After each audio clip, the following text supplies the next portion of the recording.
Hello everybody, welcome back to the shop. 10 more minutes. 105 thunderchief kit making action. Fooled you, didn't I? Thought I was going to say F-14. Build it. You just never know what I'm going to be working on. I got to keep you guys guessing. I got to keep you guessing all the time. What is that? Oh, what am I doing? I shouldn't be showing you guys that. Alright, back to what I'm doing here. Oh, man. Oh.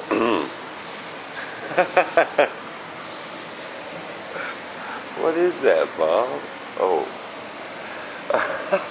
Okay. You see my filler? I got all them panel lines on the bottom of the field. Plus, I didn't like these corners here and these ends. I did not like these ends a bit. One thing is I had to trim my lip back on my set. And everything I don't like about these wings, I'm fixing. These wings are going to be perfect. You notice this is cut thinner on this side than it is on that side. I'm going to show you what I did. I got a scrap of it over here. And I'm going to tell you why I did it. What I ain't going to do is tell you how to cut it. Okay. Alright. Them ends were kind of, they was bowed. Them straight edge right there. And when you stood the wings up, straight up and down on that flat part, they didn't sit level. It was a little crooked, and it was from the original foam plug, okay? But what I had to do to fix them is and they didn't go in deep enough because I had to trim that edge, okay? I took me a board, okay? I did this all on a table saw, and I cut it crooked, made me some wedges, okay? That's what I needed. I needed wedges for both of them. You fill it full of epoxy, stood them bad boys straight up like this. See, now they're straight. Now they go straight up and down. Okay? And it sits flat. It used to rock. It wouldn't even stand up like that before. But now they do. And that's why I did that. And then I sealed all the edges with some resin. And I peeled where I had my doublers on there. Now I'm not going to put them in my molds this time. What I'm going to do is cut them out of some flat glass I lay up. And I can make a template out of wood and route them even. And they could be attached later. Some people want them, some people don't. You know, early models didn't have them, late models did. Hey, it's up to you. But I didn't have my gear doors right, okay? These ones on the outside here, them was the right gear doors. These were some gear doors, these inner ones here, that I drew on there from some plans. Drew on there from some, you know, it was just printed out on paper. We wasn't exactly sure. Okay, and I got Paul's gear. Paul made that first set of gear. And they was made on a 45, okay? They go on a 45 against this right here. This is the same as the center line of the fuselage, okay? Them gear got to sit at a 45. Otherwise, if they ain't exactly on a 45, if you got them back too far this way, when them gears extended, they're towed in too much. If you got them too far that way, when they're extended, they're towed out too much. That's no kidding. Them things have to be right on a 45. Okay, so my gear doors wasn't in the right place. But, you know, hey, trial and error, you know. Ain't no one else ever built one of these. They don't, you know. But I want them right. See all these panel lines? I had to fill all this on mine, okay, when I painted it. And I don't want my kits like that. I want them to be right. So all this won't be in the part itself. And my servo holes, I scratched that idea. They was in the wrong spot. I want them over here. Okay? And you'll just be better off. You know what I mean? There's that box again. What is that, Bob? What is in that box? It's killing you guys, ain't it?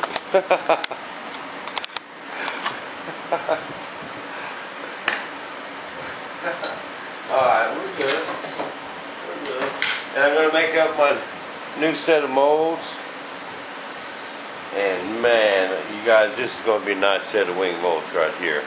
I want you guys to pay close attention, because these are going to be the nicest molds I've ever made. They will produce the most parts.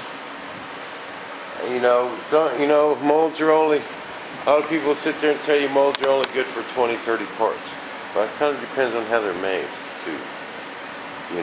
Molds can be made to last longer, but then again, I don't know. Do you make them to where you bust them out as quick as you can, make them where they'll only make 15 to 20 parts, or make them nice where they'll bust out 100? I don't know. You have to talk to one of them pros about that. I'm just going to make, I want my first one to be as good as my last. I want them straight.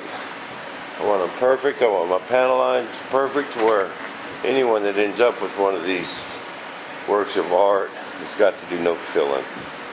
Seam. That's it. Scuff it and shoot it. A little bit of filling here and there. You can't hardly keep away from a little bit of filling here and there. I try, and it's tough to do. Now this white stuff, this is my baking soda filler. This is why I like baking soda. Baking soda you can sand. Okay? Now granted, this is my laminating resin. 5-minute resin, 30-minute epoxy. Is always a little bit rubberier.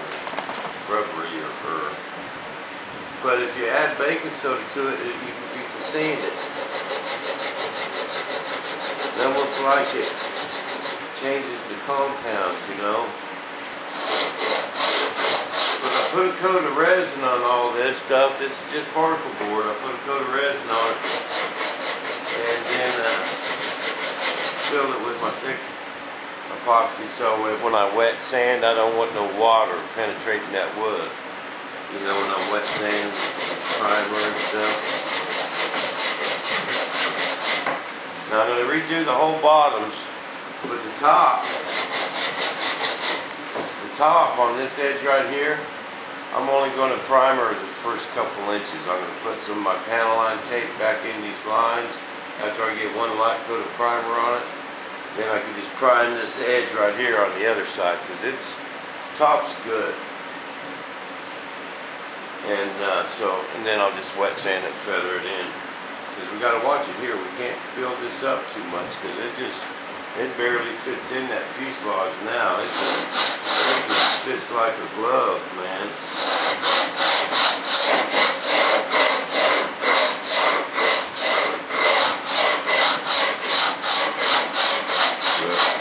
You guys wait. These wings are going to be works of art, and you're going to be able to do them too.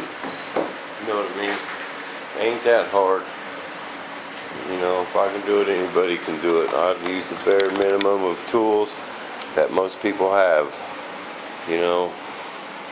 But I know y'all want to see what's in that box real bad, don't you? Alright, you guys are ready. I'm going to show you something.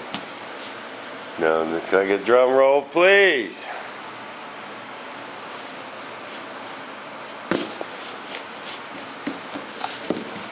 Psych, it's just a roll of fiberglass. I went to the resin store today. I was out of 4-ounce cloth, man. See that top roll? It's like just wrapped around there once. I was out. I had to go buy another roll. There it is, bam. It's about $700 right there. Can you believe it? That place is like going into Zales. You can't go in there and spend $50, man. It's crazy, but gotta have it. That's a bunch. That's like 140 yards. When you buy it in bulk, this is the crazy thing. You can go in there and buy 50 rolls, or you can 50 yards for the same price you can buy a 100-yard roll. So you got to be careful when you're ordering that cut price stuff. When you buy it by the roll.